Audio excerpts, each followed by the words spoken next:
The Subcommittee on Cybersecurity, Infrastructure Protection, and Innovation will come to order. Without objection, the chair is authorized to declare the subcommittee, excuse me, let me move forward. Good afternoon, and thank you to our witnesses for joining us today to discuss how we can respond to the ransomware crisis. I first chaired this subcommittee over 10 years ago. While ransomware is not a new problem, the number of cases and the financial impact has skyrocketed since then. That's why I wanted to focus on ransomware at our first subcommittee hearing this year. We must understand the problem we're facing, learn more about how the federal government should respond, and do something. Estimates show that ransomware victims paid $350 million in ransom payments last year. Among those victims were 2,400 US-based governments, healthcare facilities, and schools. As the COVID-19 pandemic forced governments and businesses to shift to remote work, thousands found themselves locked out of their networks as cyber criminals demanded ransom payments. These attacks are more than a mere inconvenience. They are a national security threat. It is time for bold action rooted in robust partnerships between the federal government and its state, local, and private sector partners. In the coming days, I will introduce the State and Local Cybersecurity Improvement Act, which would authorize $500 million in annual grants to state, local, territorial, and tribal governments to strengthen their cybersecurity. As the ever-increasing number of ransomware attacks on states and local governments demonstrates, adequate treatment in the cybersecurity has been lacking and more resources are needed. Just last week, we saw some ransomware attacks that released sensitive law enforcement information from police departments in Washington, D.C., in Presque Isle, Maine, showing that cities, large and small, are vulnerable to this type of cybercrime.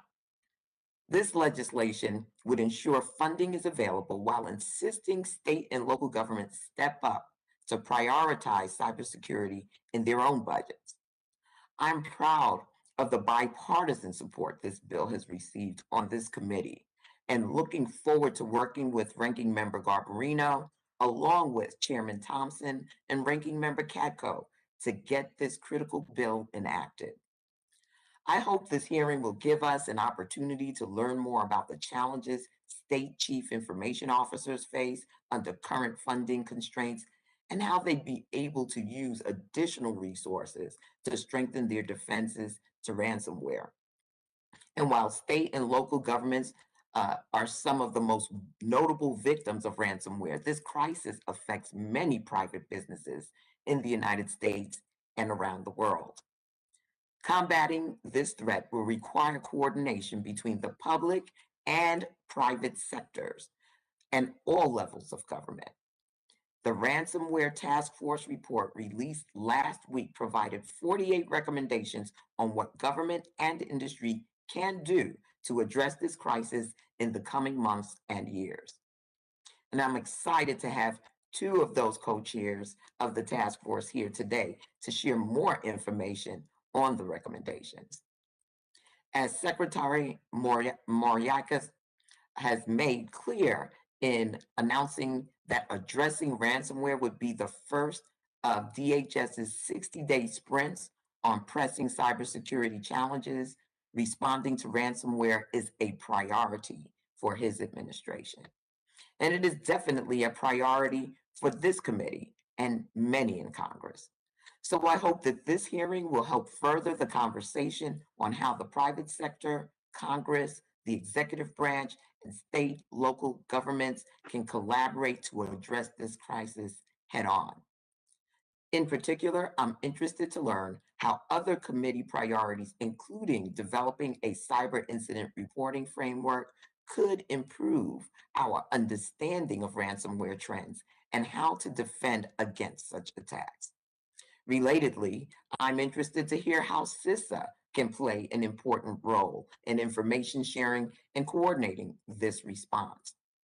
As the agency that works closely with governments at all levels and the private sector on cybersecurity matters, I know it will have a significant role on this issue going forward.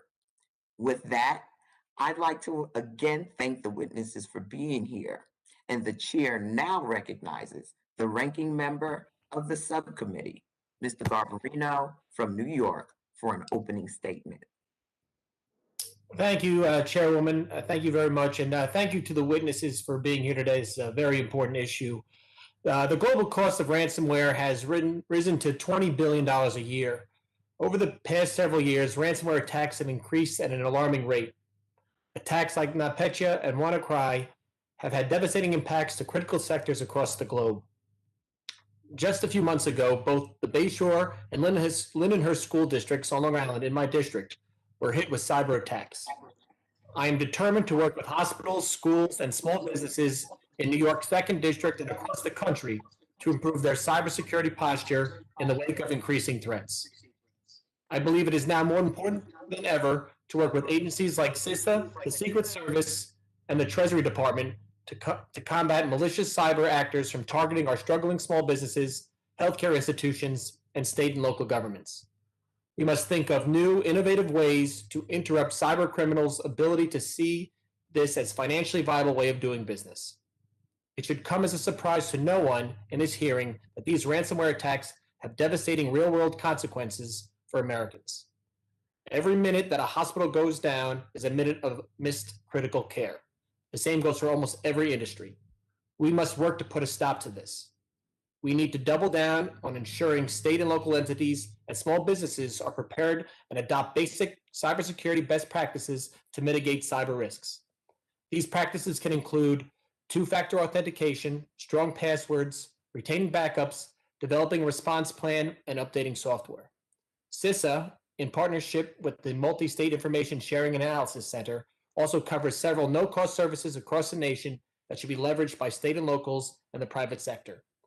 This includes the Joint Ransomware Guide developed both by CISA and the MSISAC that includes industry best practices and serves as consolidated resources for SLTT and the private sector. I'm a proud original co-sponsor of the Chairwoman's State and Local Cybersecurity Improvement Act. While we all can agree more resources for our state and local governments are necessary, we must also ensure these funds are spent responsibly and effectuate meaningful impacts on risk reduction. This important bill is a tremendous step forward in our fight, but we cannot stop there. While somewhere near only 2% of all cryptocurrency payments are nefarious, we know that most, if not all, ransomware payments utilize the anonymity of cryptocurrencies. We must adopt all of the above approach to dealing with this scourge. There is no single silver bullet. I look forward to hearing from our witnesses today about the innovative solutions Congress should consider as we work to degrade and ultimately eliminate the viability of ransomware. Thank you, Madam Chairwoman, for bringing this important issue before us today. I yield back. I thank the ranking member. Members are also reminded that the committees will operate according to the guidelines laid out by the chairman and ranking member in their February 3rd colloquy regarding remote procedures. The chair now recognizes the ranking member of the full committee, the gentleman from New York, another gentleman from New York, Mr. Katko, for an opening statement. Thank you, Chairwoman, from the great state of New York. I appreciate it. And Ranking Member Garbarino, thank you for holding this important hearing. And Mr. Krebs, it's always good to see you. It's been 24 hours since we were in a meeting together, so nice to see you again. In 2020, we witnessed one of the worst years on record for ransomware attacks, and it could not have come at a more tenuous time for our society. With the onset of the pandemic, the nation drastically shifted to remote work and services. While this yielded great benefits, it also provided a more expansive attack surface for cyber criminals. As COVID-19 cases increased, so did the number of devastating ransomware attacks. This trend represents an acceleration of what has impacted communities all across America for the past several years. In my district, for example, the Syracuse City School District and Onondaga County Library System previously fell victim to ransomware attacks that shut down their systems and halted the critical services that they provide. I cannot emphasize this strongly enough. State and local government and small businesses should leverage the free services that CISA offers to help prevent and mitigate the scourge of ransomware attacks. CISA's guidance and services can help SLTT and small businesses may take meaningful steps to increase the cybersecurity posture of their networks. These left of attack preventative actions can make the difference between a devastating cyber event and business as usual. We also must ensure CISA has the resources and capabilities to go toe-to-toe with sophisticated cyber criminals. CISA has made great strides to keep pace with the evolving threat, but there's much more that needs to be done. The fiscal year 2021 National Defense Authorization Act provided important authorities that I advocated for that will ultimately allow CISA to rise to the challenge. But these must be met with resources to implement them. As I've continued to say, Congress needs to put CISA on a path to being a $5 billion agency. I've been pleased to see CISA leveraging some of its newly established authorities, including state cybersecurity coordinators.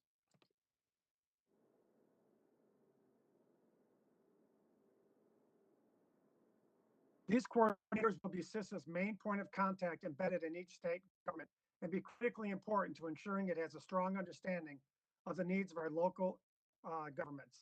Additionally, I'm happy to see CISA is fully leveraging its new authority provided by the DOT Gov Act to administer the top-level domain to provide secure and trustworthy .gov domains to state and local governments at no cost. CISA should also be doubling down on its efforts to stand up the Joint Cyber Planning Office to widen and streamline channels of communication between the federal government and industry. We must think outside the box when it comes to slowing the rapid expansion of ransomware. Equipping state and local governments with the resources to bolster their defenses is an important first step. And I'm looking forward to working with Subcommittee Chairwoman Clark and Chairman Thompson on the State Local Cybersecurity Improvement Act to achieve that goal, but we can't stop there. I look forward to hearing testimony from our witnesses on innovative approaches that Congress should consider as we strive to tackle this problem once and for all. The recommendations from the Ransomware Task Force are a great place to start, but let's keep the pedal to the metal because we have a long way to go. And with that, Madam Chairwoman, I yield back.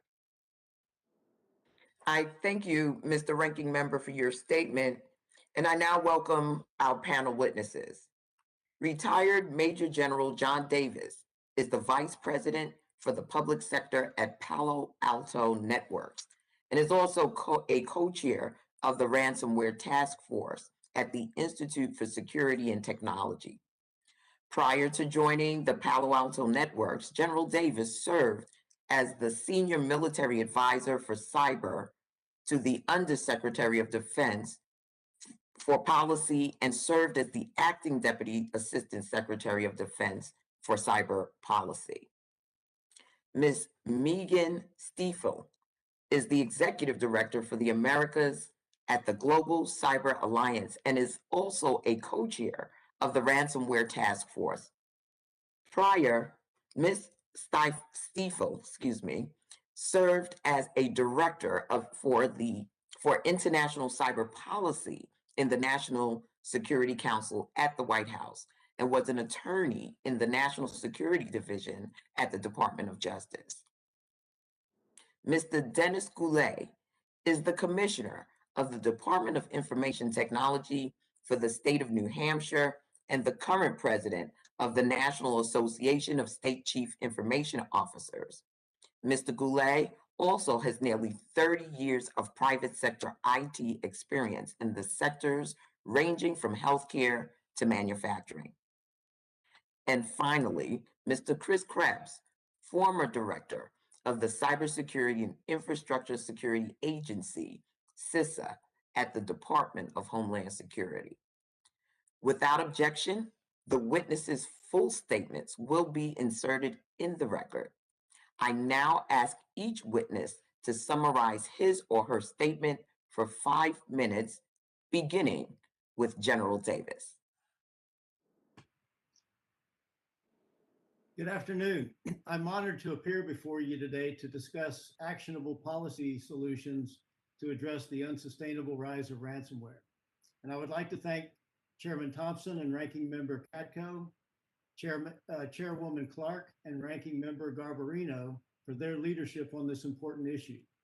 And I offer my commitment to work in partnership with you and your staff to support the committee's actions to address this threat. That the committee would hold this hearing shows that you see what we do, that ransomware is a profound and growing threat. Indeed, we believe that it's crossed a threshold. It's no longer purely a criminal nuisance driven by profit motive. And now it's impacting national security, economic stability, and public health and safety of the national and international community on a massive scale. And unfortunately, the problem is getting worse. An analysis by the Palo Alto Network's Unit 42 Threat Intelligence Team concluded that the average ransom paid for organizations increased 171% year over year from 2019 to 2020. And adversary tactics are increasingly egregious. As mentioned earlier, in 2020, for instance, ransomware disproportionately impacted the healthcare sector as hospital systems struggled to cope with the COVID-19 pandemic. This unsustainable trajectory compelled the creation of the Ransomware Task Force. And our goal was not to achieve an unrealistic outcome where all ransomware can be eliminated. Rather, our objective is to proactively and relentlessly disrupt the ransomware business model and make ransomware a threat that can be more effectively managed through a series of coordinated actions which can be implemented by industry, government, and civil society.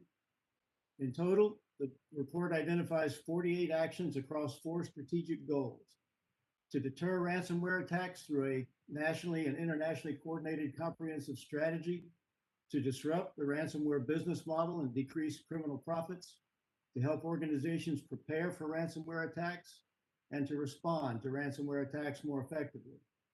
Our recommendations should be viewed as a set of collective, mutually reinforcing actions that should be applied with continuous, coordinated, and overwhelming pressure.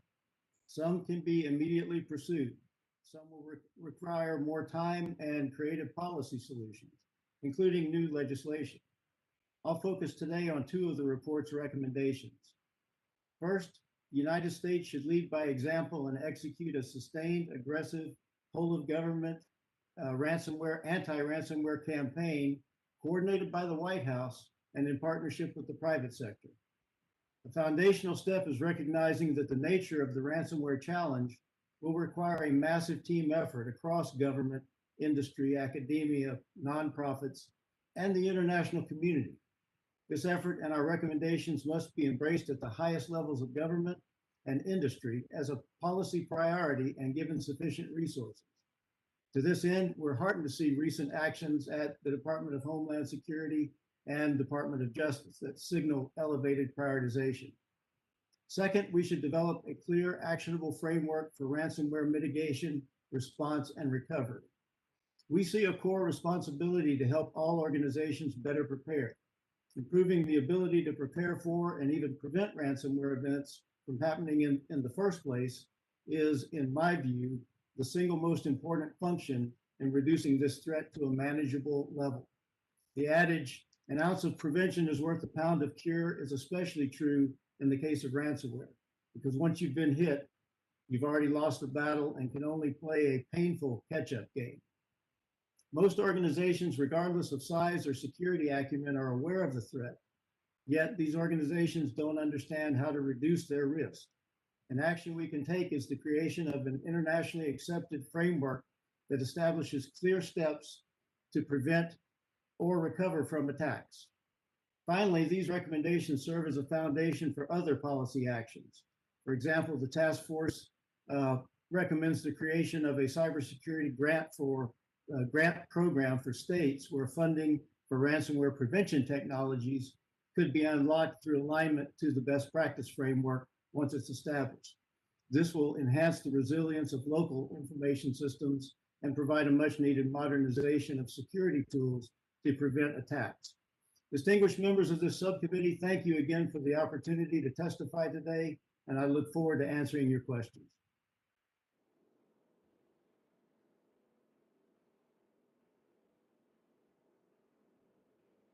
Stiefel to summarize her statement for 5 minutes. Chairwoman Clark, Ranking Member Garbarino, members of the subcommittee, thank you for the opportunity to testify today on the growing threat ransomware poses to our homeland national security. My name is Megan Stiefel, and I'm the Executive Director Americas at the Global Cyber Alliance, an international nonprofit organization dedicated to providing practical solutions to reducing cybersecurity risk. Like John, I appear before you today as co-chair of the Ransomware Task Force, a group of more than 50 organizations that convened with the Institute of Security and Technology and gathered over the past 4 months to develop a comprehensive framework to reduce the risk of ransomware. Last week, the task force published a report outlining 5 priority recommendations to achieve 4 goals, as noted with a series of 48 total recommendations.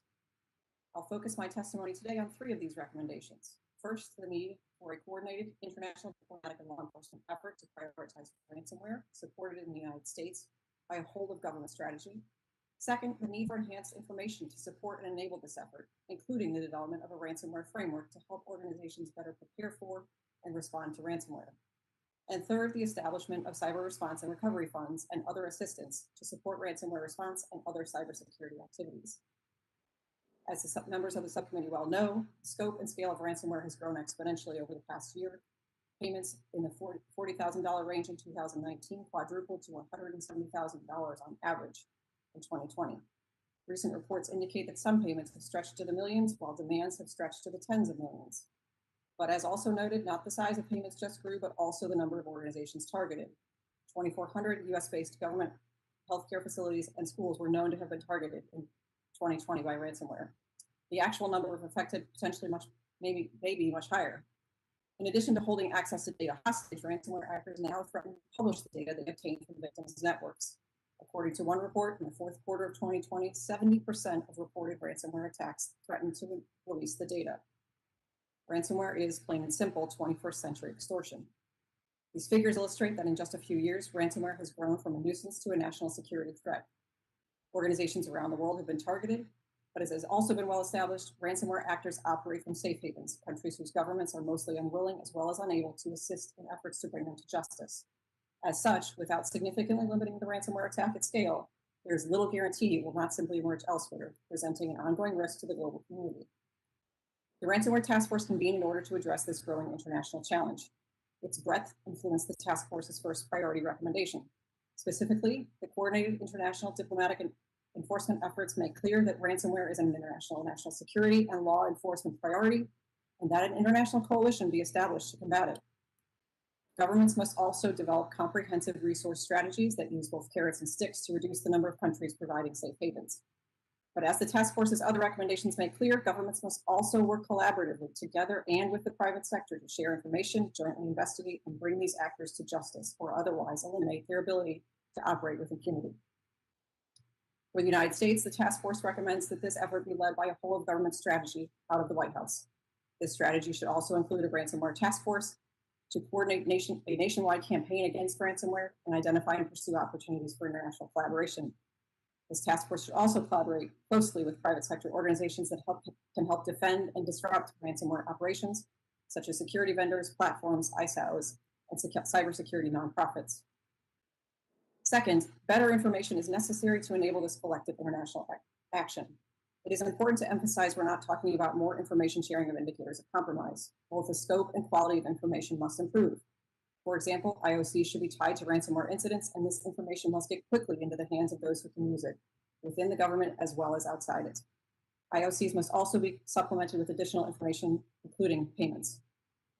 Better information, however, is necessary but insufficient to fully combat this threat. Organizations, both their leadership as well as their operational roles, need to understand that ransomware is a real and relevant threat, and they need better guidance on how to prioritize mitigation efforts, especially given their limited resources.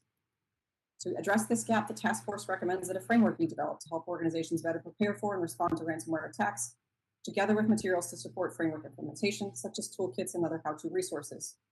The Global Cyber Alliance and other organizations, I'm sure, is ready to add such guidance to our existing resources to assist organizations in reducing their risk.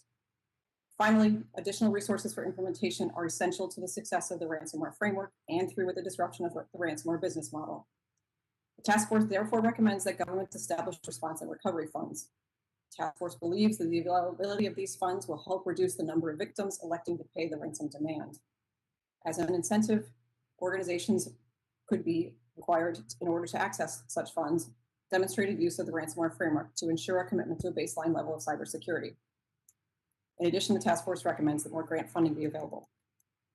For example, Homeland Security preparedness grants could be expanded to address cybersecurity threats. On a personal note, I'd like to emphasize the importance of these grants. A dollar spent to prevent crime will be more effective than a dollar spent to recover from it. In closing, I want to highlight the essential role nonprofits played in developing the task force's recommendations and that they can play in their implementation.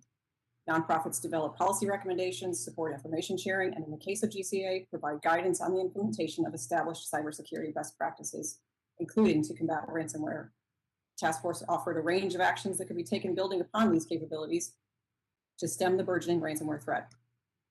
Nonprofits depend on contributions from a range of stakeholders to fulfill their unique and important roles. Now more than ever, it is critically important that all stakeholders take collective action to combat this threat. Thank you again for the opportunity to testify today. I welcome your questions. Thank you for your testimony. I now recognize Mr. Goulet to summarize his statement for 5 minutes.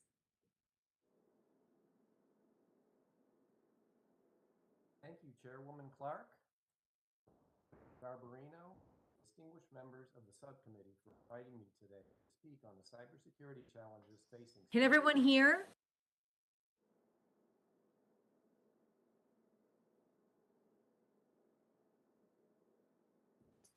Department of Information Technology in New Hampshire. Mr. Goulet, can you either get closer to the microphone? We're having a hard time hearing you.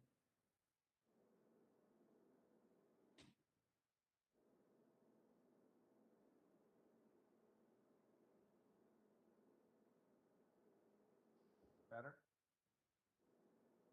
Yeah, if you could just speak up, that'd be great. Thank you, Chairwoman Clark, Ranking Member Garbarino, distinguished members of the subcommittee for inviting me today to speak on the cybersecurity challenges facing state and local governments. As Commissioner for the Department of Information Technology in New Hampshire, President of NASIO, I am grateful for the opportunity to discuss cybersecurity, efforts to mitigate ransomware attacks, as well as highlight the vital role that state information technology agencies play in providing critical citizen services, ensuring continuity of government. Cybersecurity has remained the top priority for state CIOs for the past 8 years. In my state and across the country, we are observing a shift among government leaders treating cybersecurity as a continuity of government issue. While we used to be concerned with theft of data and personally identifiable information, the current scope of cyber attacks today are aimed at crippling the functioning. Recent attacks on water treatment facilities and hospital systems have shown us how these incidents have progressed from digital consequences to sophisticated strikes designed to threaten the health and safety of our nation's citizens. We have observed that ransomware incidents are disproportionately affecting the LTT part in state, local, territorial, and tribal governments. The question of why the federal government should be contributing to the cybersecurity of the states is states are the primary agency for delivering a vast array of federal programs and services. Lack of adequate resources for cybersecurity continues to be the most significant challenge facing state and local governments. State CIOs are tasked with additional responsibilities, including providing cybersecurity assistance to local governments, doing so with shortages in both funding and cyber talent. 2020 NASIO cybersecurity study found that only 36% of states and territories have a dedicated cybersecurity budget. Nearly a third have seen no growth in those budgets. Almost all CIOs are directly responsible for the cybersecurity in their state and have initiatives to improve their cybersecurity posture. These programs are crucial as Congress considers the implementation of a cybersecurity program for state and local governments. Key elements include a centralized approach to cybersecurity, adoption of a cybersecurity strategic plan and framework, development of a cyber disruption response plan, and implementation of regular security awareness training for employees and contractors. For the past decade, Mascio has advocated for whole of state cybersecurity. We define this approach as collaboration among state and agencies, local governments, National Guard, the education sector, critical infrastructure providers, and private sector partners. By approaching cybersecurity as a team sport, information is widely shared and each stakeholder has a clearly defined role to play. My colleagues across the country have significantly increased our involvement in fighting ransomware, especially with our local government partners. We have taken on additional responsibilities and incurred new expenses while continuing to face an unrelenting cyber threat environment. I am truly concerned about how crucial IT and cybersecurity initiatives are funded coming months and years. While COVID relief legislation has provided opportunities for some states to improve their cybersecurity posture, the pandemic has amplified vulnerabilities in state and local networks. I know I speak for all of my colleagues around the country when I say that a dedicated, federally funded cybersecurity grant program like the State and Local Cybersecurity Improvement Act is overdue and will strengthen our ability to defend ourselves from cyber attacks. Since the act would also require state legislatures to match a portion of federal grant funds, it would provide an increased incentive for state legislatures to make cyber an ongoing priority in every state's budget. I look forward to continuing to work with the members of this subcommittee on the creation of a program to improve our cybersecurity. This concludes my formal testimony. I look forward. Thank you. Thank you for your testimony. I now recognize Mr. Krebs to summarize his statement for 5 minutes. Chairwoman Clark, Congresswoman Rice, Ranking Member Gavarino, members of the subcommittee, it's my pleasure to appear before you today to discuss much needed efforts to combat ransomware. Given my recent experience as CISA director, I remain on a bit of a personal and professional crusade to raise attention and drive towards disruptive solutions to this growing national security threat. I'd like to start with why we're here. In 2011, famed Silicon Valley innovator and entrepreneur Marc Andreessen famously penned in a Wall Street Journal piece that software is eating the world. A decade later, if left unchecked, ransomware will similarly eat the world. This is not a problem that is going to go away or solve itself. The last several years alone showed that cyber criminals are not only getting better, they are diversifying and they are specializing and they are getting more brazen. To put it simply, we are on the cusp of a global digital pandemic driven by greed, a vulnerable digital ecosystem, and an ever-widening criminal enterprise. The underlying enabling factors for this cybercrime explosion are rooted in the digital dumpster fire of our seemingly pathological need to connect everything to the internet, combined with how hard it is to actually secure what we have connected. Two more recent factors have thrown fuel on the already smoldering heap. The spread of cryptocurrencies that enable the transfer of funds largely outside the eyes of financial regulators, and corrupt safe havens that don't mind if a little crime happens on their turf as long as it brings home some revenue, directs malicious online activities elsewhere, and has the added benefit of making life more difficult for strategic adversaries. It is important to reinforce that cryptocurrency in and of itself is not a criminal enterprise, nor do I currently believe eradicating or regulating it to the point of uselessness is the answer. The challenge is to appropriately intervene to avoid societal harms while fostering a marketplace for technologies like cryptocurrency where we can both lead in innovation and maintain a globally competitive edge. We have seen some glimpses of an appetite to address the ransomware crisis with the recent announcement of the Department of Justice ransomware-focused initiative and the Department of Homeland Security's ransomware 60-day sprint. These efforts build on prior efforts from the Secret Service, FBI, CISA, and other organizations. Critically, there are also indications that the White House is considering a more strategic approach on the ransomware front soon. But last week was perhaps the most promising development with the Ransomware Task Force releasing its report. The task force identified where the real policy and operational gaps lie. First, the need for prioritization across the national security structure. Second, greater ransomware-focused operational public-private collaboration. Third, choke points in the cryptocurrency payments kill chain. And fourth, in addressing the challenges facing the cybersecurity insurance industry.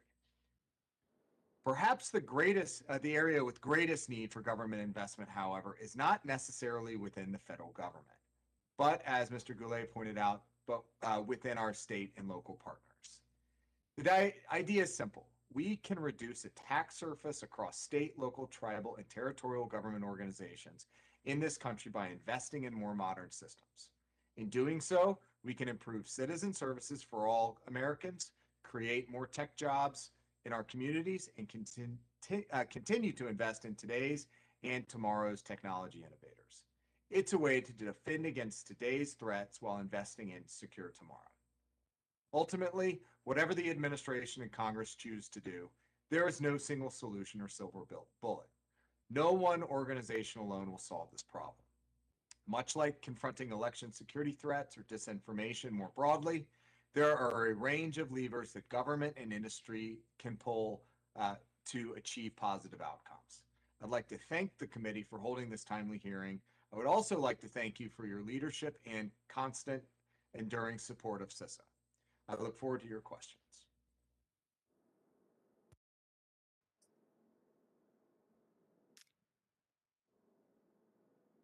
Thank you, Mr. Krebs. Our chairwoman is going to be back in a few minutes. So I think what I'm going to do is ask Congressman Garbarino to begin his 5 minutes of questioning. Okay, thank you very much, Congresswoman Rice. Mr. Krebs, thank you very much. I love that we both used the silver bullet analogy. That was very good. We have similar speechwriters, I guess. And you touched about this a little in your opening, but as you know, over the past few years, there's been a robust discussion about the need for state and local cybersecurity grant program. While no one here will disagree that an increase in funding is vitally needed, we also need to ensure that these funds are spent responsibly and in a way that meaningfully buys down risk. I know you have to have the buy-in from the state and locals, but can you talk about specifically the role CISA needs to play in providing the state and local governments with the cybersecurity guidance and expertise? Yes, sir. Thank you for that question. I do think we share some staff, perhaps some of my former staff, at least. So I think we should step back a little bit and think about where we are from a legislative perspective right now. And there's a lot of conversation in both chambers of the Congress about infrastructure and infrastructure investments. And I think that this is a great opportunity to rethink, at least strategically, about what an infrastructure investment package looks like. Everything we do today in our communities, in our society, in our economy has some sort of connectivity to it. It has some sort of attack surface from a cybersecurity perspective. And so all infrastructure investments should include a consideration for modernizing the underlying IT systems as well as security aspects of that. And so my concept is let's do a 21st century digital infrastructure investment act that will allow state CIOs and community CIOs like Mr. Goulet not just buy cybersecurity technologies, but get off some of the dated legacy systems that they have that are, tend to have higher recurring operations and maintenance costs that in some cases cannot be updated and are no longer supported. And that was kind of my point about it'll increase citizen services. It'll be more resilient to attack. It'll increase tech jobs in our communities. And ultimately, it'll plow money back into U.S. tech companies, which will keep us at the cutting edge of the technology sectors. Now, CISA can play a role in advising state and locals, in helping administer a grant program, either within CISA to help dole out those grant funds, or work with an existing state grant program like over at FEMA and provide that technical expertise. We've done that in the past. CISA has done that in the past with some of the state Homeland Security grant program fundings. So there's the expertise there, the mechanisms are there. I think the infrastructure, so to speak, for a grant program is in place at CISA as well as at FEMA. And so now it's just a matter of authorizing the program and then providing sufficient funds. I thank you very much for that answer. Mr. Goulet, would you agree with what Mr. Krebs was saying, or would you like to expand on any other roles that you think CISA could provide to state and local governments? Yeah, so first of all, I wholeheartedly agree on the legacy system comments. We, state of New Hampshire recently conducted a independent comprehensive cyber risk assessment, and the findings came back overwhelmingly pointing at legacy systems where we found vulnerabilities. In fact, we ended up shutting down some of our citizen-facing systems temporarily while we mitigated those, and so that actually motivated the agency in question to look harder and prioritize more effort at addressing that. We are so happy with the partnership with CISA. We've seen, we love the collaboration, and we intend to continue that and leverage it further and provide our input as well in terms of how we can work better together. So very much in support of that. Great, I appreciate that. I have some other questions, but I'll do a quick one because I only have 30. And it's for everybody, and I think it's just a yes or no. If you can be rapid, and some of you touched on it. Should ransomware payments be made illegal? The members of the IST task force were conflicted on this. Jump in whenever you want. Wow. This is a tough one. I'm gonna hedge on this. I'd say at a minimum, I think we should payments should be made at a very last possible resort, and if payments are made, they should in some way be either licensed or logged and reported to the government. We frankly just don't have the denominator on all the victims, and it's hard to really control the risk from there. I appreciate that. Thank you. I thank the gentlelady from New York for stepping in momentarily on my behalf. We're all juggling hearings during this time, so I truly appreciate it. I will now recognize myself for questions. Mr. Goulet, currently cybersecurity is a permissible use of funds awarded under the State Homeland Security Grant Program and the Urban Area Security Initiative. I was pleased to see that Secretary Mayorkas announced earlier this year that recipients would need to dedicate at least 7.5% of their award towards cybersecurity. However, in your testimony, you emphasized that there is a need for a separate dedicated cybersecurity grant program. Can you elaborate on why existing grant programs are inadequate for ensuring state and local governments develop the kind of comprehensive cybersecurity improvements necessary for combating ransomware?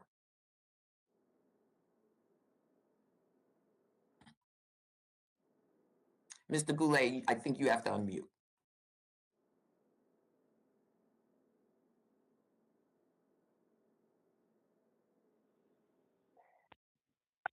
The existing, we apply for grants each time in New Hampshire. In fact, we've used that grant money to develop our cyber disruption plan in the state of New Hampshire. That is a strong plan. But around the states, myself and my colleagues and the CISOs in the states receive very small percentage of the total grant funding that goes through that program, and the amounts that we are able to access are not adequate to the task. Understood. Ms. Stiefel, one of the recommendations of the Ransomware Task Force is the creation of response and recovery funds. We have seen similar proposals from the Solarium Commission and in the President's budget request. What kind of entities do you believe should be eligible for assistance under these funds, and under what circumstances, and what kinds of expenses would be covered?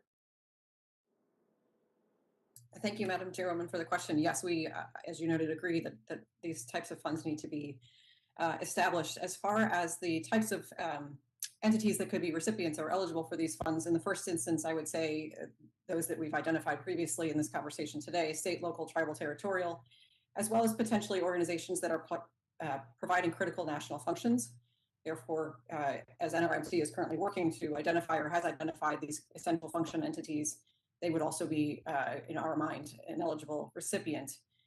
As far as the types of resources that could be, these funds could be put to, we've identified, I think I agree with other panelists who said that the legacy systems are a first priority. And this is particularly the case in light of what we've been through over the past 18 months, or excuse me, 14 months with the pandemic, the decrease in taxes that are funneling to states, and therefore even more constrained resources to put towards cybersecurity. So we urge that the committee, and appreciative of the committee in putting forward or renewing your legislation from last session. Thank you. Thank you. General Davis, when we talk about ransomware, we hear about how it is a growing crisis, and we see statistics showing an increasing number of attacks with larger financial impacts and more disruption.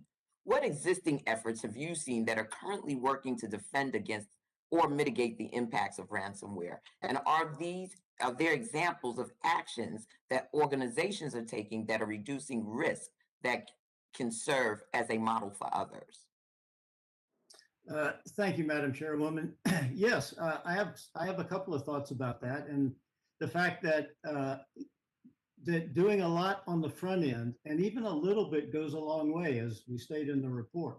So first of all, I'll just say basics matter, and in many cases, increasing security in a few key areas could make a significant difference in an effort to prepare for attacks. Complex security software or complete network rebuilds may not be required. And implementing things that we heard up front by one of the congressmen was implementing multi-factor authentication or adopting password managers. Those kinds of things can dramatically improve an organization's security posture. And although any organization, regardless of its security, could be a target for ransomware, improving baseline security and raising awareness among employees can go very far in protecting organizations from attack. And there are some very basic human behavior related actions that can help with the problem of phishing, which remains one of the most often used initial access methods for ransomware. So, I mean, just being suspicious of who's knocking on your digital front door and not answering it when you weren't expecting the visitor, so to speak, is a good way to look at some very basic things that can be done. In addition, technology, although not the single answer, can provide some both emerging capabilities as well as legacy capabilities that can help improve this fight. So there's a whole array of things that I believe can be used up front in order to help prevent a lot of what we're seeing from the ransomware threat in the first place. Thank you very much for your response, Mr. General Davis. I now recognize the gentleman from South Carolina, Mr. Norman, for 5 minutes. Thank you, Madam Chairman. Thank all the ones that are testifying. Thank you for your time. Mr. Krebs, I was on a bank board for a number of years, and they had a cyber attack, and it was like pulling teeth to get them to, I guess, let the word out and to get help from others. They finally corrected it. But two questions. How can we get, and I understand the reason, because their stock price, the name, you know, their, I guess, relationship with customers that may be threatened, may have been threatened if it had gotten out. But how do we, in your opinion, what will we do to have them at least get the word out and get help from a lot of different factors? This is a $20 billion problem. And secondly, when an attack actually occurs, you know, if we have an emergency, we call 911. If you need the police, 999. You know, if you need an ambulance, you know, we know the number to call. But what should a company do? One, to get the word out and get help, and two, you know, what do they do when they are attacked? Because they're kind of left holding the bag and not really knowing who to go to or what expert that could solve the problem. Can you shed some light on that? Yes, sir. So I think on your first question of how do we get more organizations leaning forward and being more transparent about their events, I think things have perhaps gotten a little bit better in the last couple of years, in part because some of the requirements for publicly traded companies to file reports, public reports. We're also seeing, I think, a new breed or strain of corporate executives that perhaps have been through enough events and they recognize that being forthcoming, being transparent, and being straight up with your customers, your clients, actually benefits you in the long run. And really, the idea here is that do you want to be straight up with your customers, or do you want to hide something from them and then they go away because they don't trust you? That trust is the coin of the realm, and you've really got to protect that. So I think in part we need to explore for at least critical those most critical infrastructures, as Megan Stiefel mentioned, that there are some degree of or some sort of requirements for them to make notifications at a minimum to the federal government and to law enforcement. But more broadly, we have to continue reinforce with our friends in the executive community, boards of directors, that it's ultimately in their best interest to be a good corporate citizen and come forward. On your second piece, how do we get more prepared? Well, that's actually probably the most important part right now, and goes to what General Davis said about that ounce of prevention, pound of cure. You know, there's at least in FEMA natural disaster calculations that $1 invested up front in mitigation saves you $4 in incident response. The same thing applies here. The cost of responding to, even if you pay the ransom, the cost of responding to a ransomware event are massive.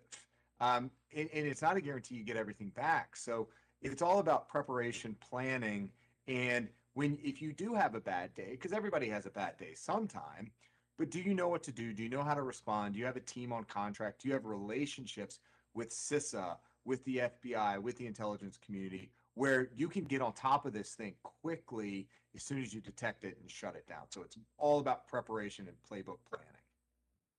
Okay, and quickly, I guess this will be for anybody. I don't want to go over my time, but regulations. You know, OMB had a GAO had a report that 49 to 76% of regulations are redundant when it comes to cybersecurity. What's your opinion of that?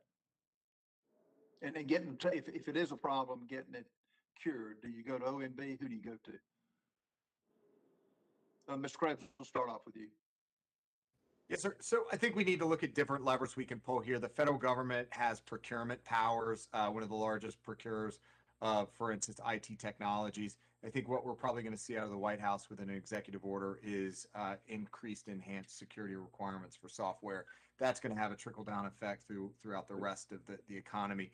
But I still think that there are specific parts of the economy, those highest risk critical infrastructures, that have enjoyed an enormous amount of success in the economy, and they have to step up from a corporate citizenship perspective and apply enhanced security requirements, and that's an area to explore for regulation. Well, I'm out of time. I don't want to take other time, but help us do that because y'all are in a position to let us know. Thank you, Chairman Clark. I yield back.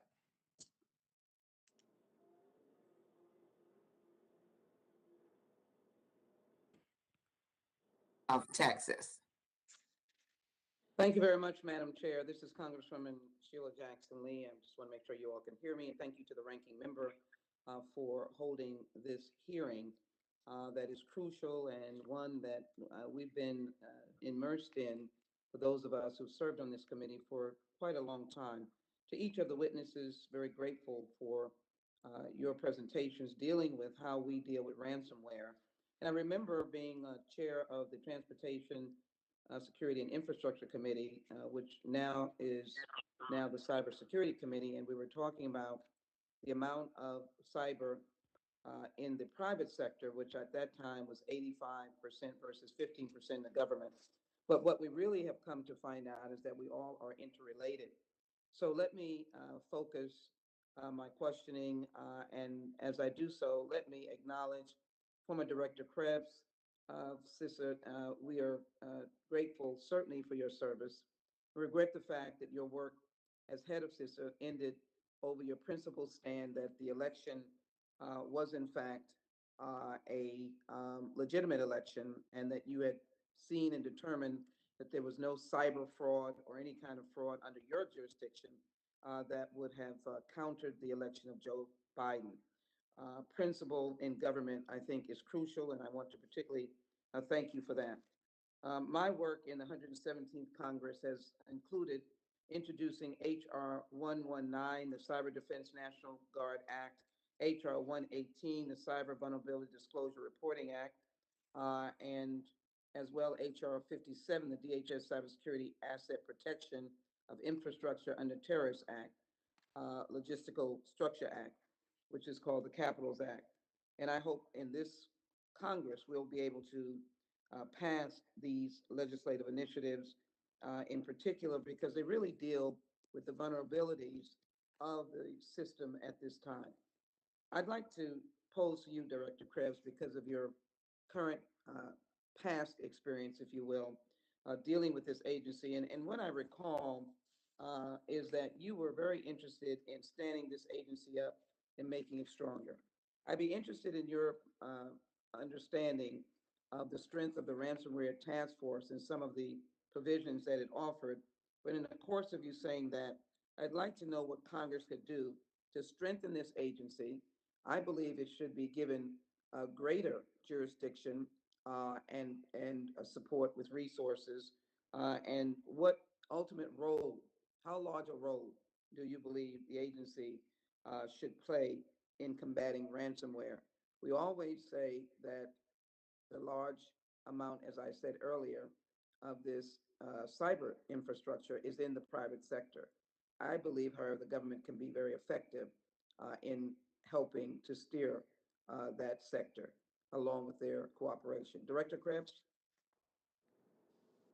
Yes, ma'am. Thank you for that. And thank you for the kind words. It certainly was an honor of a career and of a lifetime to serve as director of CISA. But I will say that I am incredibly excited for the agency and the nominee for the next director, Jen Easterly. I've known her for quite some time, and she is an absolute rock star, and she's going to do great things there. Which brings me to your question about what more can we do here? What more can we do next?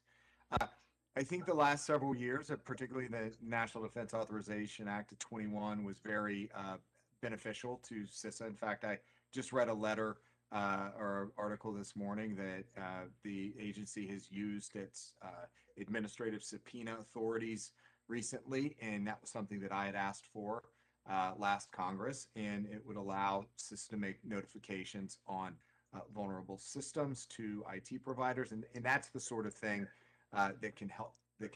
I think ultimately the area that CISA needs the most support from Congress in that we've seen previous support, but we need to expand from here. What I would always say is the future of CISA is in the field. So we have now statewide coordinators, or one in or on the way to at least every state capital to work with the state CIOs, to work with the election officials. That is an area that we need to consider continuing to boost. So we need not just 47 of them, we may need 150 of them, because there is plenty of work out there for everyone to do. I also think we need to think about, as we resource a grant program, what additional shared services can CISA provide? We see CISA providing shared services for the federal government through programs like Continuous Diagnostics and Mitigation, the recently awarded Protective DNS service, and also the hardened cloud environment that CISA is going to provide for the federal government. Can CISA build a gold image almost cloud service that states can use, get some economies of scale, get centrally monitored and logged? Those are the sorts of game-changing technologies that I think can really help manage security better. Thank you so very much. Thank you, Madam Chair. Thank you very much. The gentlelady's time has expired. I now, the chair recognizes for 5 minutes the gentlewoman from Tennessee, Ms. Harshbarger, for 5 minutes.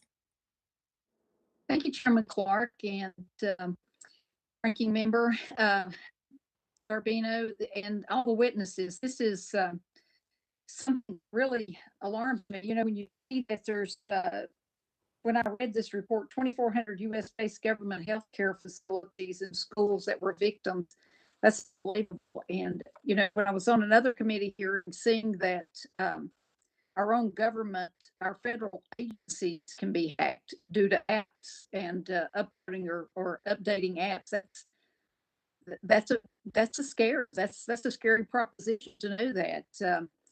I guess it's just a statement, and then I can go to each one of the members. As everybody knows, the cyber incident reporting has been a significant point of interest following recent significant cyber incidences. The committee is interested in better understanding that the right combination of mandatory incident reporting with appropriate incentives. And I guess, Mr. Krebs, I can start with you and open it up to the whole panel. Should our intelligence and law enforcement agencies be given carte blanche to take down the networks of people and organizations perpetuating ransomware? I think there's always a set of trade-offs when you talk about the intelligence community and their activities.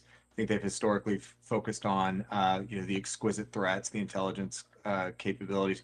But I think what we're seeing, as evidenced by recent Department of Treasury sanctions, is that ransomware gangs and foreign intelligence services are working hand in glove. They're in fact taking direction.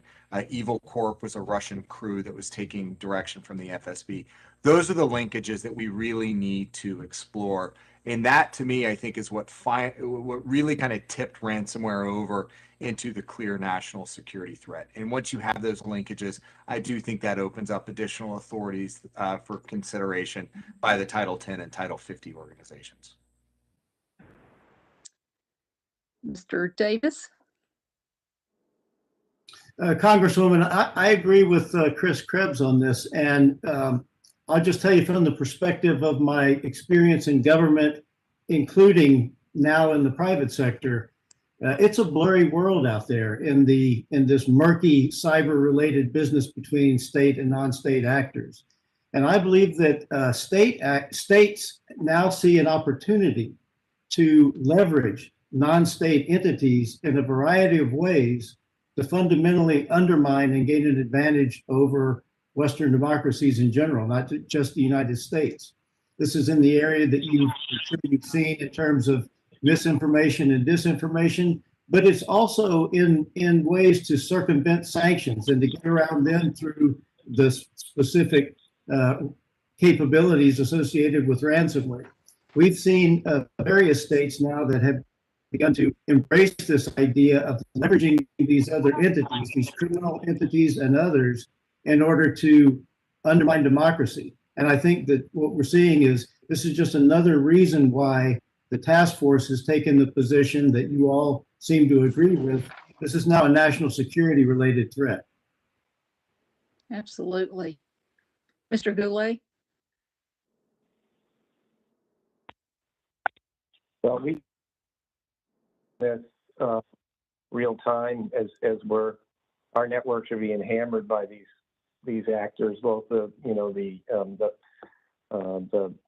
nations and nation states as well as other actors. So the volume of that, it continues to increase, and our relative investment on the things that we need to do there to protect ourselves needs to increase. So we're absolutely right in the middle of that swirling mass of things, and I think it's been traditional because the state governments carry a lot of information that could be useful for our enemies, and also I think that it's there's so much important stuff happening at the government level, whether it's a state or local. Like for a great example would be a computer-aided dispatch system being shut down by a law enforcement agency, where that's, or dispatching for ambulance, that kind of thing, which we've seen happen. It really is a big deal. And you did mention incident reporting, which I wanted to touch on. I have legislation pending in New Hampshire that would mandate incident reporting for the political subdivisions to the state so that we can collaborate better.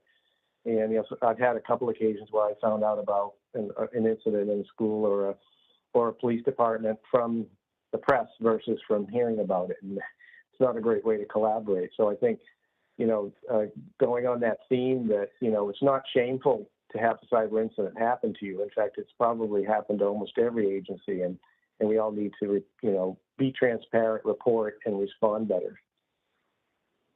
Absolutely. Well, I think my time's up. I yield back. Thank you.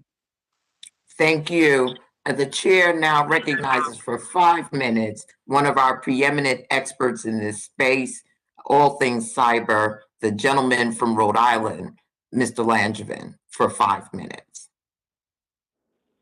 Very good. Thank you, Madam Chair, and I want to thank you for organizing this this important hearing today. I want to thank our witnesses for your testimony, and it's a great contribution to our efforts to try to better protect the country in cyberspace and get our arms around this vexing problem. So I want to begin, of course, by congratulating General Davis and Ms. Stiefel and all the co-chairs of the Ransomware Task Force for the report. I believe it's an important document and a fine example of industry self-organizing to put forth important policy recommendations. This is an issue.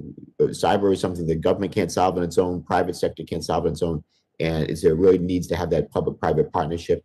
And it's great to see you acting as a resource. So let me begin, and I also, of course, want to thank former Director Krebs for being here today, and I want to echo the comments of my colleague from Texas in thanking you for your extraordinary service at CISA and especially securing our elections. Mr. Krebs, in your testimony, you referenced the work of the Solarium Commission as a model for making these recommendations a reality. One of the recommendations we got done last year, in no small thanks, no small part, I should say, thanks to your help in so many ways, is creating a joint cyber planning office at CISA. What role do you see for the JICPO and in ransomware task force's recommendations? So thank you for that, and good to see you again. As we heard from the ranking member, twice in 24 hours is a pretty good streak here. What needs to be done within the federal government right now, and this is frankly one of my greatest frustrations over the last 4 years, is we needed a strategic approach to countering ransomware, given the fact that there are a multitude of agencies that have an authority, a lever, or some sort of influence they have over the problem set. So let's begin with the White House, the National Security Council, stating that this is going to be a national security imperative to counter ransomware. So with that stage set, you can declare whatever the policy is and then turn it over to an operational piece. There are a couple operational pieces that already exist. You have the National Cyber Investigative Joint Task Force that the FBI hosts that runs campaigns. You have the National Cyber Forensic and Training Alliance in Pittsburgh that also does some information sharing. But I think, again, we need to bring together the broader set of authorities from law enforcement, civil defenses, defensive agencies, civilian agencies, the IC and the Department of Defense. And the JICPO could play a role there to coordinate operations. Thank you. I appreciate the answer. I strongly support leveraging the JICPO to coordinate this kind of campaign planning in coordination with the National Cyber Director. And I've been briefed several times by the Executive Assistant Director Goldstein on the stand-up of the JICPO, and I certainly believe it will be well positioned to coordinate a whole of government effort. So let me turn next, Ms. Stiefel and General Davis. This subcommittee focuses a lot on CISA's federal network defense role, and we've closely monitored the federal response to SolarWinds. However, CISA has a much broader responsibility to coordinate protection of critical infrastructure that I'm concerned are significantly under-resourced. So the Cyberspace Solarium Commission has recommended increasing CISA's funding by $400 million next year to help increase operational capacity to address threats like ransomware. Do you support such an increase, and do you believe it falls in line with the task force report? General Davis, want to start with you and then Ms. Stiefel? Sure, Congressman. I don't know about the specifics of it from a task force perspective. I do know that that the task force report specifically speaks about the role of DHS in a number of different areas. I believe there are, if I have it right, 10 of the recommendations across each of the four main, deter, disrupt, prepare, and respond functions have what we recommend is a role either as a leading role or a supporting role for DHS. And so in order to do this, DHS and CISA specifically have really an oversized role, and they need the support, adequate support in terms of skills, capability, capacities, and authorities. And so I don't know what the right answer is, but I do believe that in order for DHS and CISA specifically to pick up the roles and responsibilities that we're recommending in these 10 various recommendations, it is going to require commensurate resources, and that will be above and beyond what they currently have today. Thank you. I know my time's run out, but I don't know, Ms. Stiefel, do you have anything briefly? I would just agree with John. Thank you, Congressman, for the question. I do agree that additional resources are necessary for CISA to step into and mature into the organization that it needs to be in order to better protect the homeland. Agreed. Thank you all. Appreciate that, and I yield back. Thank you, Congressman. The chair now recognizes for 5 minutes the gentleman from Georgia, Mr. Clyde. Thank you, Chairwoman Clark and Ranking Member Garbarino, for holding this very important hearing. In my district, though we are mostly a rural district, we had a very detrimental attack that occurred to a local manufacturing company called ASI. And that ransomware attack completely shut them down for almost 6 weeks. And though the ransom was only $100,000 in Bitcoin, it cost them over $1 million in hard cash to replace their systems in order to recover. So this is a very, very serious issue, not just for government entities, but for commercial entities as well. So my question goes to Mr. Krebs here. I was reading in the ransomware guide, which I thought was a pretty amazing document, that CISA offers a no-cost vulnerability scanning service and other no-cost assessments. So I followed the links in the guide to a document that further explained these no-cost cyber hygiene services, what they were, and they include vulnerability scanning, web application scanning, phishing campaign assessment, and remote penetration scanning, which I thought was very outstanding.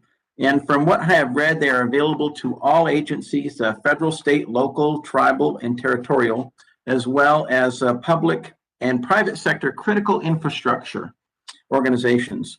So just two things here quickly. How does CISA get this guide out and get the word out on these services, which I think are phenomenal? And can you explain how an entity would sign up for them? And then how would you also determine what a critical infrastructure entity is in the private sector? Thank you. Yes, sir. So what you have highlighted here was one of my biggest concerns. There's a great deal of technical acumen and expertise at CISA, really good cyber expertise. Marketing, on the other hand, was not a real area of strength. And that goes back to my earlier point of the future of CISA is in the field. One of the greatest ways, the best ways to engage with our stakeholders, which are not all the time, at least in the Beltway, is to get out there and mingle in their community. As a Georgia native, I know your district quite well, spent a lot of time up there playing sports and all that good stuff. But we would need somebody that would be in that area, that would be meeting with the state and local representatives, that would be meeting with the critical infrastructure. And then just from a critical infrastructure perspective, we tend to know what the riskiest stuff is out there. But a lot of it's self-selection. And again, it's marketing. It's customer centricity. It's getting out there with constant engagement and asking, what do you need? Okay, great, thank you.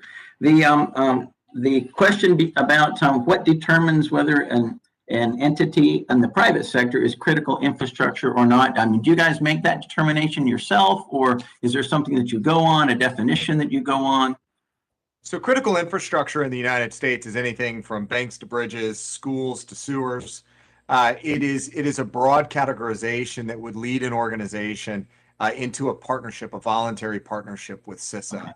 Okay. There are critical infrastructures that at greatest risk can be identified and tagged by CISA. There's no, regulatory requirement necessarily that goes along with that, but it tends to be a self-sorting mechanism that brings organizations in to work with us. Okay, if any private sector organizations choose to work with you, I assume that CISA gives them complete confidence that any data that they share or anything that is held in complete confidence with CISA? We have a pretty good track record, yes, sir, or at least as I was there and prior, of not sharing or leaking or disclosing information about partners. And there are some regulatory protective measures, the Protected Critical Infrastructure Information Program that actually has criminal penalties on federal employees that disclose information. Okay, that's great to know. Thank you. And one last question. You made a comment about choke points across the cryptocurrency, because I think cryptocurrency, it's a common denominator in all ransomware because that's how they get paid. So can you talk a little bit about choke points, how we can improve choke points maybe, and make cryptocurrency harder for people to use? So I anonymously? I think the way I would characterize it is you have points of leverage where the cryptocurrency economy intersects with the conventional economy. It's kiosks, it's over the counter exchange desks, it's exchanges. Anytime that you're taking Bitcoin, you're buying Bitcoin or trading it out, those are areas that you can actually say, look, you have to comply with financial regulations, know your customer, anti-money laundering. The task force does a fantastic job of laying out some of those issues. The thing we have to be careful about is that cryptocurrency is one of those technologies that has crossed the threshold, in my view. It's here to stay. In fact, there are other emerging areas. In China, cryptocurrency is way, way, way ahead of where we are in the U.S., and it very likely is going to be, the future of financial transactions. So rather than cut it off and strangle it, we need to figure out how to get the outcomes we want, positive societal outcomes, while reducing and minimizing. And I think that's the area that Congress needs to spend a lot of time policy-wise thinking about. Okay. Thank you very much. The gentleman's time has expired. Thank you. Thank you for your questions, Mr. Clyde. The chair now recognizes for 5 minutes the gentlewoman from New York, Ms. Rice. Thank you so much, Madam Chair. I do hope that we take the recommendations that the Ransomware Task Force made and incorporate it into some kind of legislation as quickly as possible, because what I'm hearing from both sides of the aisle during this hearing is that the recommendations are good, especially, the making the United States lead by example and execute a sustained, aggressive, whole of government, intelligence-driven anti-ransomware campaign that's coordinated by the White House in the 4 ways that the 3 ways that they mention, because that's critical. We have to have one mission and we have to have a specific way to execute that. Mr. Krebs, just a couple of questions I'd like to direct to you. There were 560 ransomware attacks on U.S. healthcare facilities in 2020 in the middle of this pandemic. I'm sure that you would qualify healthcare facilities as critical infrastructure. I'd just like to get your opinion on what we can do to ensure, and by the way, the pandemic, I think, made clear that there is a fundamental connection between strong public health infrastructure and strong national security. So I want your thoughts on that. In my district in 2019, as part of an attack that targeted several school districts around Long Island and New York, 2 school districts in my district were targeted by cyber criminals and had all of their data held for ransom. One district had all of its data backed up offline and didn't need to make the ransom payment to the attackers. But unfortunately, the other was forced to pay nearly $100,000 to regain access to its data. I guess maybe going back to, do you criminalize the payment of ransomware? But also, is there best practices that say school districts, like one of them knew to keep this stuff offline, the other did not and had to make the payment? What are your thoughts on that? And also, I just really want to get into the cryptocurrency issue again. I mean, we've been talking about this in all my years on Homeland Security, talking about cryptocurrency and the use of cryptocurrency by terrorists, but now it is becoming much more daily accepted and daily used form of payment for not just terrorists, but here we are with ransomware. And as you say, every day in China, and it's going to become much more ubiquitous. So your thoughts on that as well? Okay, so there's Bitcoin, there's schools, and there's hospitals. Yes. On the hospitals point, in the middle of COVID, your number of 560, that's at least what we know. One of the biggest problems we have right now in cybercrime and ransomware specifically is we don't actually know, we don't have confidence and granularity on the actual denominator, because there's a lot of lack of reporting. So we need to work through how do we get a better fidelity on the numbers of actual victims. And so the ransomware task force has some recommendations on requirements for paying for ransom. The second, on schools, I think this is an opportunity for CISA and the Department of Education, both at the federal and the individual state levels, to work together to develop best practice and guidance. I think that's underway over the last several months to pull that together. And lastly, happy to come in and bring some experts in to talk about Bitcoin, but this is, or cryptocurrency rather, more broadly. Again, we need to think about boosting innovation and reducing the harms. Last point I want to make here, though, is that based on my experience in leading CISA, the budget process and the appropriations process is critically important on seeking the outcomes that you want as Congress. When you dedicate specific resources sufficiently to tackle a problem, for instance, election security, then that allows us to put surge resources to that problem. So if ransomware is a priority, then you need to think about what is it going to take from a unit type cost perspective to achieve the outcomes you want, so that there can be hiring, there can be certainty in contracting, there can be other resources acquired and brought in. I'm telling you right now, the approach we took to election security is but one of the critical infrastructure sectors. In fact, one of 55 national critical functions. It required a significant amount of focus and personnel and resources, but it can be repeated. We can repeat that same model to counter ransomware. But again, you can't just say, hey, you guys have to do this now out of your existing budget. We have to put resources against it, and it will get done. I promise you that. Well, I couldn't agree with you more. And I want to thank all of the witnesses here today, because with brain trusts like you helping legislators like us, I don't know how we can't get this done. We just have to get behind it in a nonpartisan way and get the job done. Madam Chairman, I yield back. Thank you so much. I thank the gentlelady, and let me just address an issue to remind members that pursuant to House rules, members are required to be on camera when recognized during committee proceedings. Members may be allowed to participate without video where they are having technical difficulties. Having said that, I'd like to now recognize for 5 minutes the gentleman from New York, Mr. Torres, for 5 minutes, and also inform colleagues that we will likely have a second round of questions for our witnesses. So those of you who may have additional questions, there will be a second round following Mr. Torres. Mr. Torres, the floor is yours.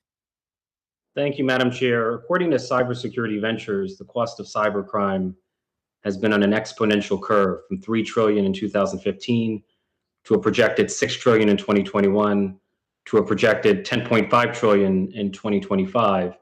According to Third Way, almost all cybercrime goes unpunished, with less than 1% resulting in enforcement action.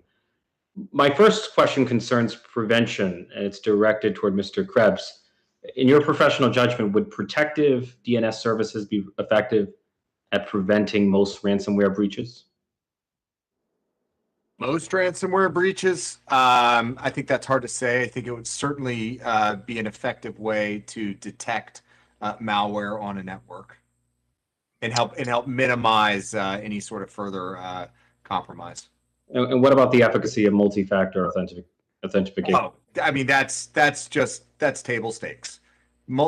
This is one of the biggest problems right now that we're seeing, I think, in state and local communities. I'd love to hear Mr. Goulet's perspective, but some of these state and local organizations, tribal and territorial as well, don't have the resources to shift off of some of their legacy systems and don't have the staff to implement a multi-factor authentication regime. They rely on single-factor authentication like passwords that are easily brute forced, password sprays, things like that. I think we need to give them the resources to make that shift, but we also need to put additional pressure on some of the technology companies that are providing the services and say, look, MFA by multi-factor authentication by default has to be the new normal. I have a quick question about reporting. If a federal contractor were to make a ransom payment using federal funds, would the contractor be required to report the incident to the federal government? I am not clear right now on some of the financial or the federal acquisition regulation requirements on that, but I mean, if it's not, they certainly should. You know, it seems to me that the scandal is not only that we're failing, but in many ways we're not even trying. Most state and local governments have no separate line item for cybersecurity, which tends to be buried in the larger IT budget. My understanding is that state and local governments on average dedicate only 1 to 3% of their IT budget on cybersecurity. In your estimation, what percentage of a state or local government's IT budget should go towards cybersecurity? Percentages of overall IT spend dedicated to cybersecurity is a metric that sometimes gets thrown around as a good way to measure. I don't think it's all the time always that helpful, because you could spend 15% of your budget on stuff that doesn't do anything for you. So it's about, are you investing in the right things like multi-factor authentication? I think for state and local, I think getting to the cloud, getting off of your on-premises Exchange servers, segmentation of your networks, recovery, incident response planning, and exercises. I think those are 4 or 5 of the things that I would put a lot of focus on. And I know the task force on ransomware has put forward 48 recommendations. I suspect many of those recommendations are familiar proposals that have been percolating for a long time. I'm curious to know what historically has been the greatest barriers to the implementation of those recommendations and what can be done to break down those barriers. And this question is for both General Davis and Megan Stiefel. Thank you, Congressman. I'll go first while Megan is considering her response. There are a lot of good things that are out there that exist today. I think part of the problem, though, is that, number one, I was in the Prepare working group. I was a co-chair in that working group as well. And what we came to the conclusion was that for a variety of reasons, organizations, especially the smaller ones, both in public and private, the private sector, were either unaware of or there was a failure to adopt them for a number of reasons. And that's why in my opinion, one of the biggest recommendations that we made was to come up with this framework, this internationally accepted, accessible, practical framework of the best practices that exist out there today so that this information can be made available. In terms of adoption, part of the challenge with adoption was the aspect of, especially at a smaller organizational level, when you only have so many dollars, it seems that most of the business decision making is done concerning availability when it comes to information systems and not security. And so part of the recommendations we made was also to get after that audience of business decision makers, to arm them with the information that would enable them to make better risk management decisions put in the context of the business and not simply IT decisions. And then just from a general perspective, I think a lot of the reason why some of the good things that are out there just aren't adopted as widespread as they could be is the fact that it's been stovepiped and piecemeal, and there's a lot of noise that needs to be sifted through. So I think our approach is this full court press with, all of the required participants in order to solve some of those challenges.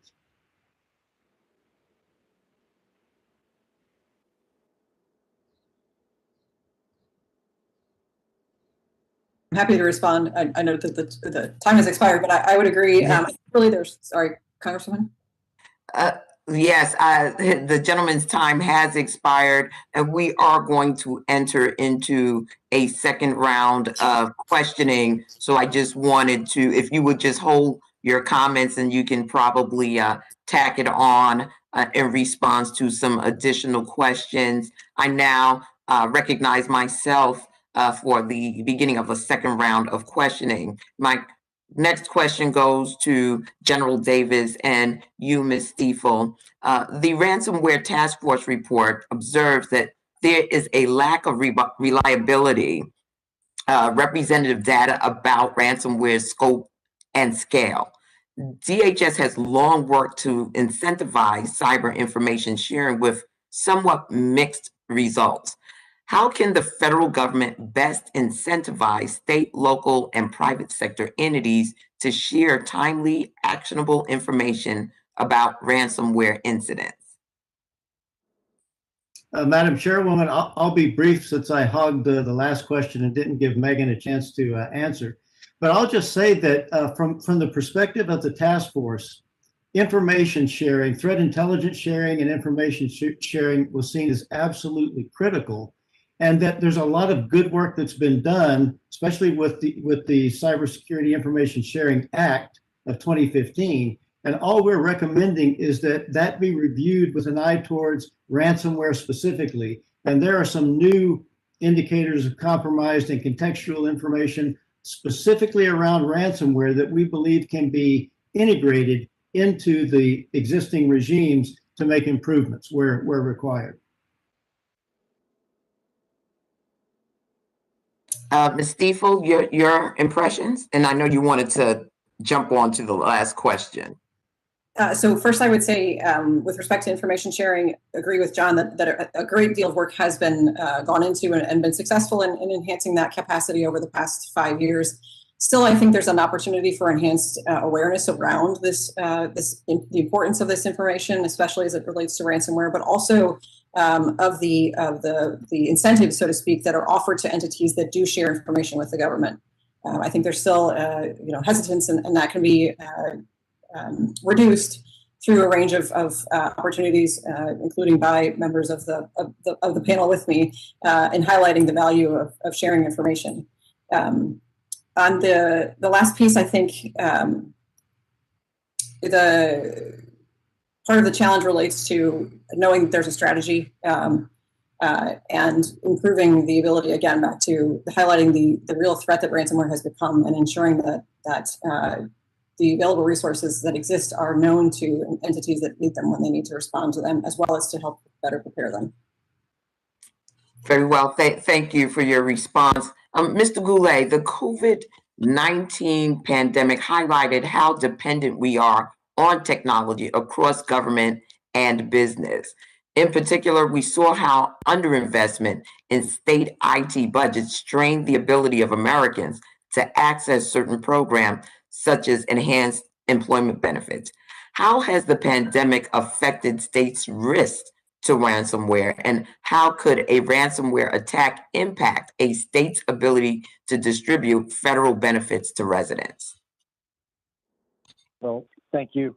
Well, with what I call the diaspora, with all the people moving home to work early last year, the attack surface for any cyber attack just massively increased because of where basically people's home networks became part of our state networks as part of that, and really the criticality of these systems became so much more important, particularly our unemployment systems or our case management systems we're using for contact tracing and vaccinations. So the extra effort and impact of we can imagine. In fact, we had sent out a special message to all employees in New Hampshire early in COVID saying, don't be the one that clicks on a link and takes down our unemployment system. I would also like to comment on the multi-factor authentication that came up earlier. Many states are implementing that. It is a financial challenge for many states, but it is an absolutely critical, especially for systems that are where administrative access for those administrative access accounts. It's absolutely critical that multi-factor authentication be implemented. Very well. Thank you very much. And Ms. Stiefel, you mentioned in your testimony that 70% of ransomware attacks in the fourth quarter of 2020 involved the threat to release data in what some call double extortion ransomware. That is a startling change from the traditional ransomware practice of just denying access to data or networks. What do you think is driving this change? How does this additional threat shape victims' behavior, such as their willingness to pay a ransom? And how have these threats increased the impact that ransomware has on victim organizations? Thank you, Madam Chairwoman. It's a great question. I would say there are a number of factors that are influencing this shift. The first is that in some cases, really, I think it was in about 20% of cases, ransom payments were being made. And so the need to and the fear that private information, particularly if it's intellectual property, might be hacked and dumped online can incentivize criminals to try and take this approach, thinking that they're more likely to get paid. Similarly, the fact that in many cases now organizations have backups may not be fully comprehensive, but we heard the story earlier hearing about one school system being able to restore from backups and the other not. That can also frustrate criminals, and so they need to pivot to an alternative business model to try and continue to fund their malicious activities. The third, I think, is really that this the ability for criminals to, where victims are not making clear that they've been the victim of an incident, by dumping the information, they're demonstrating their prowess, so to speak. So really, I think that one of the things that people need to think about as they're working to mitigate and prevent these types of activities is the utility of encryption and encrypting data at rest and in transit, so that their data, where files where an actor gains access to the network, they are still limited in their ability, along with segmentation, which Chris mentioned, in their ability to gain access to these essential files. I thank you, and I've gone over time, so let me now recognize the ranking member of the subcommittee, the gentleman from New York, Mr. Garbarino, for his questions. Thank you, Chairwoman, for the second round. I appreciate it. Quickly, Ms. Stiefel, you mentioned mini CRRFs in your opening statement, cyber response and recovery funds. Yet the ransomware report states that only about 1/3 of affected companies pay the ransom. What would prevent a company that was never planning to pay the ransom from applying for, free money from the government to rebuild? Does this effectively take away the incentive for private sector to modernize and securitize their systems? They know the government will pick up the tab. Should there be some sort of cost-sharing arrangement, in your opinion? Thank you, Congressman. Yes, the task force recommends that not just a blank check, so to speak, be offered to entities that are applying to receive assistance through the cyber response and recovery funds, but in fact that there be some set of criteria after which they might be able to access the funds. So in the case of the task force, the example was once a framework is developed that identifies practices that could be undertaken to better prevent ransomware victimization in the first place, demonstration of compliance with or the ability to meet the suggestions in the framework be one doorway through which an organization might access the funds. Thank you very much. And this is both for General Davis and Ms. Stiefel. You both participated, both co-chairs of the task force. I believe one of the priority recommendations advocates for know your customer and other requirements on cryptocurrency exchanges. Can each of you expand on that recommendation? And if there's time, Mr. Krebs, maybe you want to jump in as well. Thank you, Congressman. I'll go ahead and start, but obviously the recommendation is that what we found from a task force perspective was that ransomware crime should be more closely regulated, and governments should require cryptocurrency exchanges, the crypto kiosks, the over-the-counter trading desk to comply with existing laws. And those were the ones including Know Your Customer, anti-money laundering, and combating financing of terrorism. In our view, those are good laws. They're just not effectively and consistently implemented in all cases. And greater oversight in the ability to enforce those, we believe would actually put a dent in this problem.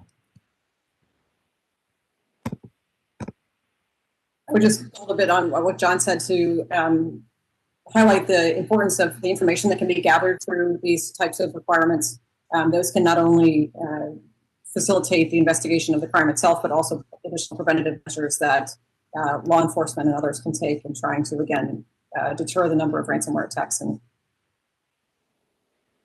Mr. Krebs, is there anything additional?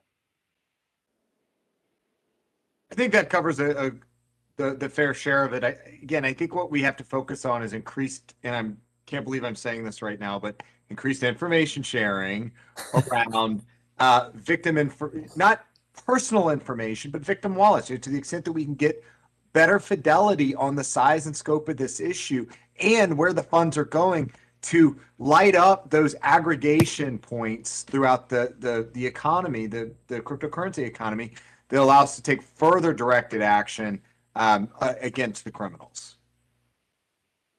I appreciate that. Thank you very much, all. And one just final question for anyone. Are you aware of companies doing the right thing, having backups, doing what I explained before, but it being more expensive to do the right thing than actually paying the ransom?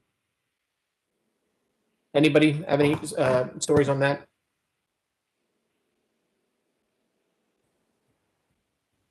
So I, just out of personal experience, at least in the last several months, we've had a number of conversations with companies that have ultimately decided they could either rebuild or recover or ultimately somehow not have to pay. And the reasons for that are going to vary from not wanting to contribute and otherwise. Okay. All right. If nobody else has anything else to add, I yield back. Thank you, Chairwoman. I thank the ranking member. The chair now recognizes for 5 minutes the gentlelady from Texas, Ms. Jackson Lee.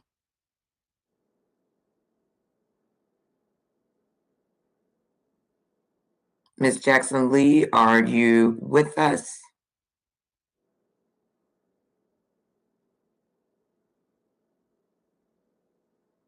Ms. Jackson Lee? Well, it appears that she's indisposed, and you all have been wonderful in giving of your time today. Madam Chair, this is Jim Langevin, if it's possible to ask another question. Absolutely. I'm sorry. To the gentleman from Rhode Island is recognized now for 5 minutes, Mr. Langevin. Thank you, Madam Chair. I appreciate, again, you holding this hearing and the time and the testimony of our witnesses. So let me go to Ms. Stiefel. In your testimony and in the task force report, you referenced the importance of the FBI cyber assistant legal attachés or ALATs. The Solarium Commission, on which I had served, has also recommended substantially increasing these positions to help coordinate international cyber criminal investigations. Can you elaborate on why these positions are so important from your perspective? thank you, Congressman. As an alum of the Department of Justice, I particularly appreciate the question. So the ALATs are really the eyes and ears of the law enforcement community overseas, and they work very closely with their host country counterparts. So in the first instance, they're there to help facilitate investigations of criminal activity that has occurred against U.S. citizens. But they're also there as an extension of our policy approach to law enforcement activity, including our support for the Budapest Convention, which is otherwise known as the Cybercrime Convention. So they're there not only collecting evidence also training local host country staff, but further extending the policy approach of ensuring that there are administrative as well as substantive laws on the books that criminalize malicious activity and unauthorized access to computer networks, and the ability to bring these perpetrators to justice. So in some cases, they may be working through mutual legal assistance activities necessary in order to further an investigation.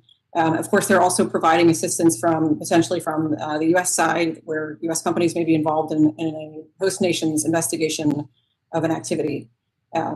But I think it's also crucial to note that we don't have as many of these as probably could be most effective particularly for purposes of combating ransomware. So I would encourage additional support for ALATs, as the Solarium Commission has also recommended. And thank you for the question. You bet. I like how you phrase that there, the eyes and ears of law enforcement on the international front, if I heard that right. And I couldn't agree more. And right now, I think there are too few of them, and we really need to have more. So thank you for that. I think there's only, people may be surprised to know, I think there's only 12 of them right now. 12 is not enough. We need more. Let me go back to General Davis, if we could. We've talked in the past about the proliferation of crime as a service, and it's very disturbing to me, certainly as it is to others. When you look at the ransomware ecosystem and the business model, what do you view as the critical functions to the disruption of which would cause maximum pressure on the criminals? Thank you, Congressman Langevin. I would, first of all, I would say that once again, this is a full court press, and that happens to be one of the pressure points. And looking more deeply at that pressure point, I know the task force investigated the ability to disrupt the payment process, and it was seen as a critical choke point. The infrastructure associated with the ransomware model, and the threat actors themselves. I think it takes all three of those, and there are specific recommendations along the line of each of those three aspects of putting pressure on the act itself, the criminal enterprise. I do think that in the notion of going after the infrastructure, there is an enormous role that private industry can play, and has proven to be able to play in certain instances that are very current, for example. And so I think this notion of a national level joint ransomware task force that involves, White House-led effort with the appropriate interagency and the new National Cyber Directorate in coordination with existing organizations like NCI, JTF, and the JICPO, that is very important. But to get after some of these infrastructure-related disruptions, you're going to need to leverage the hub, the private industry hub that we have also made as a recommendation as a part of that overall whole of society effort. Thank you, General. And Mr. Krebs and Ms. Stiefel, the task force recommends developing target lists of ransomware developers and other linchpins of the business model. Are there reasons the government isn't doing this already, or ways that we could help make it more effective? So I'll try to keep this short, but look, the intelligence community, law enforcement community have, just like everybody else, a limited set of resources and then a separate set of priorities that they have to work against. And so I think what's needed here is let's elevate ransomware and ransomware as a service in the priority list. Now, something's going to get bumped down unless we give them more people and more money to get through this. But I do think that that there is a realization in the IC that ransomware sponsored by countries like Russia is a priority. We were able to prioritize counter ransomware, at least from an elections perspective. I think there's a broader effort we can do here. Thank you. Ms. Stiefel, anything? No, I agree with Chris. Okay, very good. I see my time's expired, Madam Chair. Thank you for the indulgence, and I yield back. Thank our witnesses. With that, I do thank our witnesses as well, General Davis, Ms. Stiefel, Mr. Krebs, and Mr. Goulet, for your forthright answers today as well as your indulgence in our second round of questioning. And I thank our members for their questions. The members of the subcommittee may have additional questions for the witnesses, and we ask that you respond expeditiously in writing to those questions. Without objection, the committee record shall be kept open for 10 days, and hearing no further business, the subcommittee stands adjourned. Thank you, everyone, and have a blessed